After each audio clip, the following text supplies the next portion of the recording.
Winter headaches feel like a modern curse because, in many ways, they are. Older homes were colder, draftier, and far less efficient.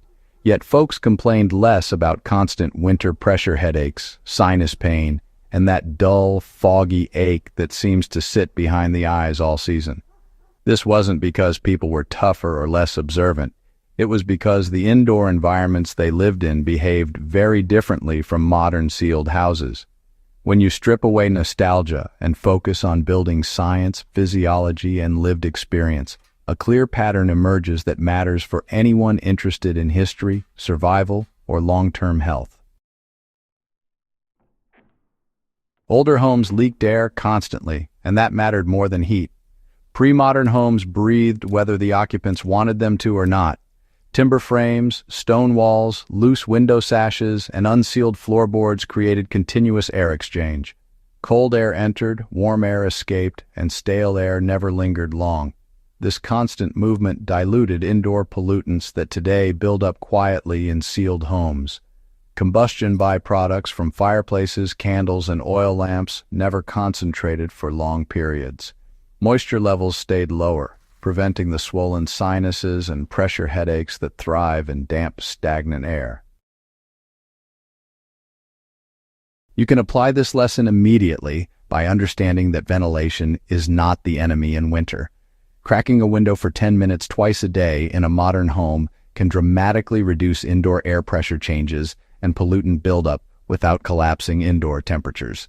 The goal is controlled leakage, not permanent drafts. Modern insulation traps heat, but it also traps moisture. Cooking, breathing, showers, and laundry all add water vapor to indoor air. In tightly sealed houses, humidity rises quickly during winter. High humidity causes nasal tissues to swell, sinuses to retain fluid, and pressure to build behind the eyes. Older homes naturally dried themselves because cold, dry winter air constantly replaced moist indoor air. Folks living in older houses, well, they experienced drier indoor air, and that actually helped discourage mold, reduce dust mite populations, and kept their sinus passages clearer. This meant there was a lower chance of getting those vascular and sinus-driven headaches that, honestly, a lot of people just accept as normal winter discomfort nowadays. So, a practical takeaway here is to stop assuming humidifiers are always helpful, Many winter headaches actually get better when you keep your indoor humidity between 30 and 40%. And, honestly, a cheap hygrometer will tell you more about your headache risk than most supplements ever could. One of the least discussed headache triggers out there is carbon dioxide buildup. See, humans exhale CO2 all the time. In a sealed house, especially overnight, those levels can climb high enough to cause dull headaches, fatigue, and that kind of mental fog, even if alarms don't go off. Older homes just didn't allow this accumulation. Bedrooms would leak air all night, keeping oxygen levels nice and stable. If you wake up with headaches during winter, this is often the cause.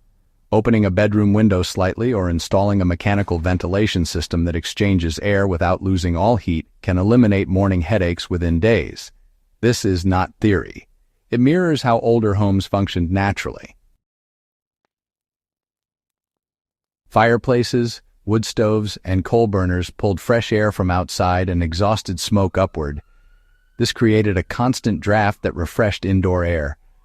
Modern gas furnaces and electric heaters recirculate air endlessly. They heat efficiently, but do nothing to refresh oxygen or remove indoor contaminants unless paired with ventilation. Older heating systems forced air exchange by design.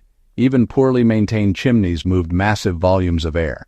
This kept headaches caused by combustion byproducts rare despite the use of dirtier fuels.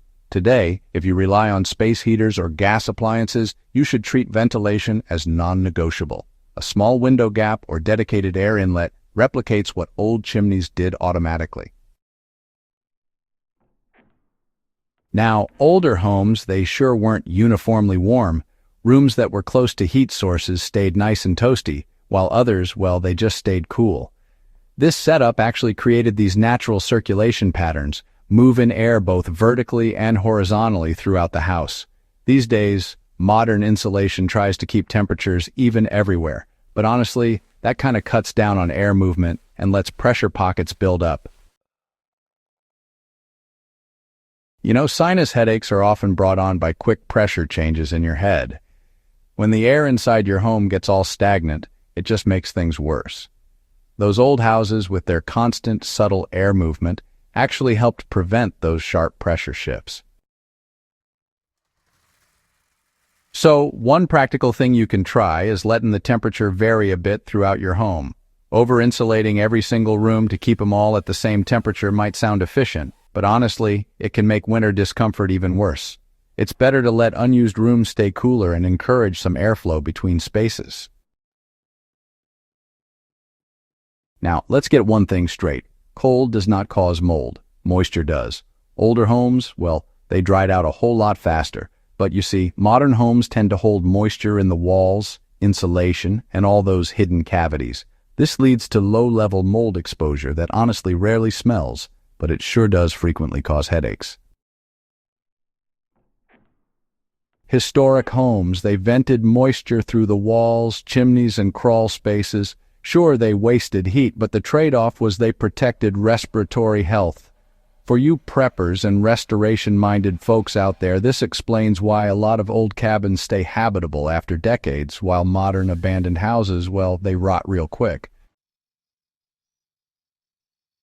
You can actually reduce mold-related headaches by prioritizing airflow in kitchens, bathrooms, and basements. Fans ought to vent outdoors, not up into attics or crawl spaces. This, honestly, mirrors those historical airflow paths. Older winter interiors were just plain darker.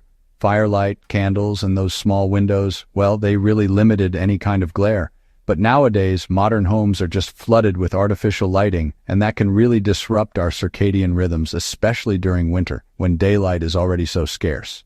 Eye strain and neurological stress, they end up contributing a whole lot to those winter headaches. Reducing harsh overhead lighting and using warmer, more localized light sources in winter, it actually lines up more closely with how folks used to do things, and it really helps cut down on visual strain. This isn't just nostalgia talking, it's honestly about managing neurological load. Older households, they would adjust clothing activity patterns and even sleep schedules, instead of trying to force the indoor environment into some narrow comfort band.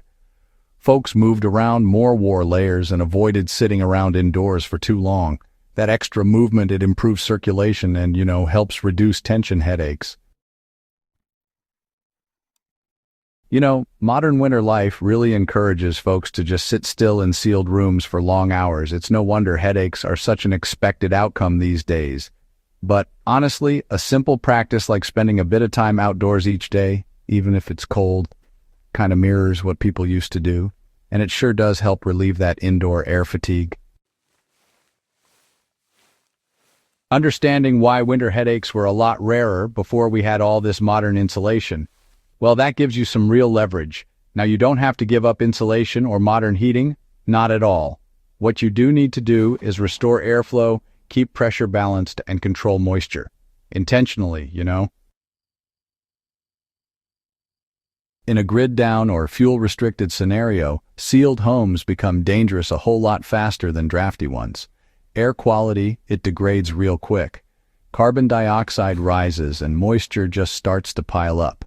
Headaches? Well, they're early warning signs, not just some minor annoyances. Designing or retrofitting living spaces to allow for passive ventilation, moisture escape, and air turnover, that right there increases both comfort and survivability. This is old knowledge rediscovered, not just some lost wisdom we're romanticizing. You can apply this right away by ventilating daily, managing humidity on purpose, letting temperature vary a bit, and respecting air movement as a real health tool. These practices are, historically grounded and biologically sound. If this deep dive helped you see winter discomfort through a sharper historical lens, go ahead and support Warfield Prepper Chronicles by subscribing, sharing this guide with your fellow researchers and preparedness-minded folks, and Well, keeping these old lessons alive where they still matter most.